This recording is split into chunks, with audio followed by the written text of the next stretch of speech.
Tom, we appreciate you joining us here again, rolling with the breaking news. I understand the news just crossing at 1 o'clock Eastern time.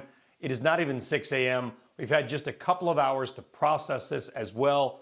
What is your initial reaction, and what type of modeling or change to some of your estimates are you going to be asking you and your team to make this morning?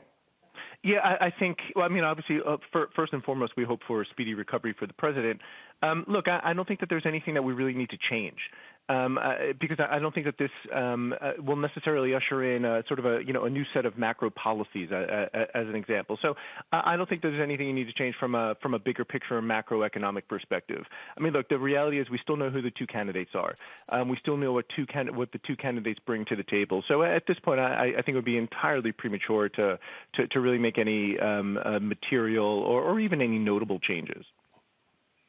And right now, we, again, wish the president and the first lady a speedy recovery, along with Hope Hicks as well. And right now, we do not know if the president was symptomatic or asymptomatic, and he will continue to execute his duties from the White House under quarantine as well. Let's talk about the jobs number, Tom, because there is a huge stimulus debate going on right now. The GOP, $1.5 trillion. The Democrats passing in the House, $2.2 trillion.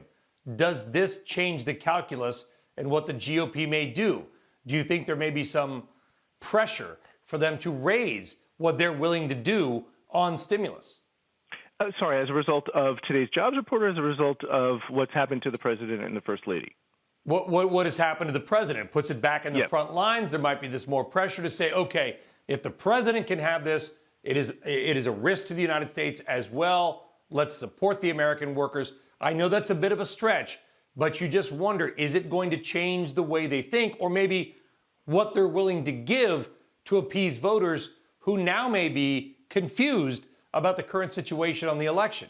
Yeah, I don't think that the conversation around the stimulus really is altered all that much. I think that you still have a sort of this dynamic where you have one side saying that it's necessary, the other side saying it's sort of necessary. I think the jobs report today actually would feed into this narrative maybe a little more cleanly. And I think what you're going to wind up seeing is, look, things continue to sort of hum along from a jobs gain perspective, right? I mean, Brian, honestly, who thought 6 months ago that we would have already clawed back 50% of the job losses? I would say the answer is probably very few people, if any. But here we are.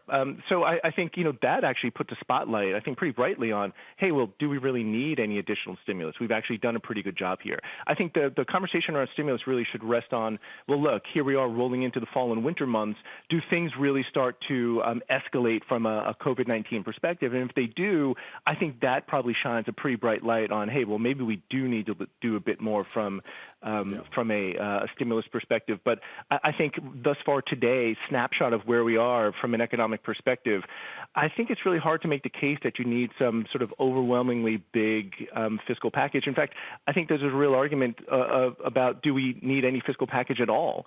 And I think today's jobs report is just going to continue to sort of drive that point home. You believe, and by the way, the majority of cases have positive outcomes as well, 7.5 million cases. Yep. And you look at Jair Bolsonaro, Brazil, recovered. Boris Johnson of the UK, recovered. Is there a sort of a school quickly that if the president, and we wish him well, recovers, the economy then maybe takes off?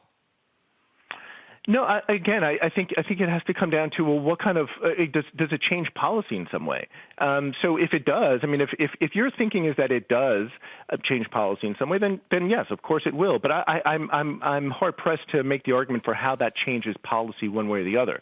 I think the policies that have been in place will likely remain in place. And I think that's true whether, again, even beyond November. I think that's true whether it's President Trump that's sitting in the seat or if it's Biden. Yeah. Shepard Smith here. Thanks for watching CNBC on YouTube.